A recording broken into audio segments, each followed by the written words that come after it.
GNI আপনার যে gross national income সেটা হচ্ছে 2738 ইউএস ডলার এবং ফাইনাল এস্টিমেটে যেটা আগে মানে প্রভিশনাল এস্টিমেট যেটা ছিল 2784 এটা। আর জিডিপির হিসাব আগে প্রভিশনাল যেটা মানে ধরা হয়েছিল হলো $459 বিলিয়ন। তো এটা ফাইনাল এস্টিমেটে এসছে হচ্ছে $450 বিলিয়ন। এটা আজকে দেওয়া হচ্ছে। এবং আজকে আরও একটা বিষয় আসছে, সেটা হচ্ছে যে আপনারা জানেন যে কালকে অপারেশন ডেভিল হান্ট শুরু হয়েছে এবং ওরই পরিপ্রেক্ষিতে আপনারা জানেন কিছুদিন আগে প্রফেসর ইউনূস জানিয়েছিলেন, একটা মিটিং করেছিলেন একটা সিনিয়র আইন শৃঙ্খলা বাহিনীদের কর্মকর্তাদের সাথে। সেখানে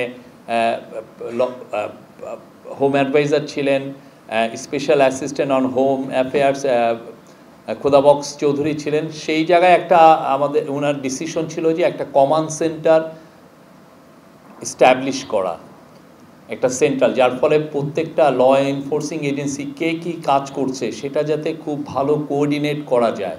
তো আপনারা জেনে খুশি হবেন যে আজকে 6টায় এই কমান্ড সেন্টারটা এটা রোল আউট হচ্ছে, এটা তার কাজ শুরু করছে।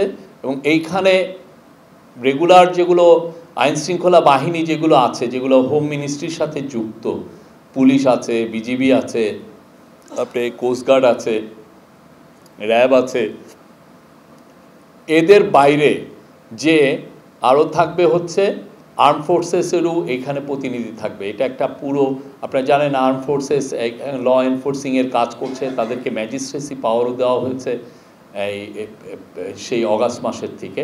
তো আমরা আশা করছি যে এর ফলে বাংলাদেশে আইন শৃঙ্খলা পরিস্থিতি আরও উন্নত হবে এবং খুব কুইক রেসপন্স করা যাবে। পুরো জায়গায় যদি দেখা যায় যে কোনো আইন শৃঙ্খলা পরিস্থিতির অবনতি হওয়ার একটা আশঙ্কা হচ্ছে, সেখানে এই কুইক রেসপন্স করবেন তারা।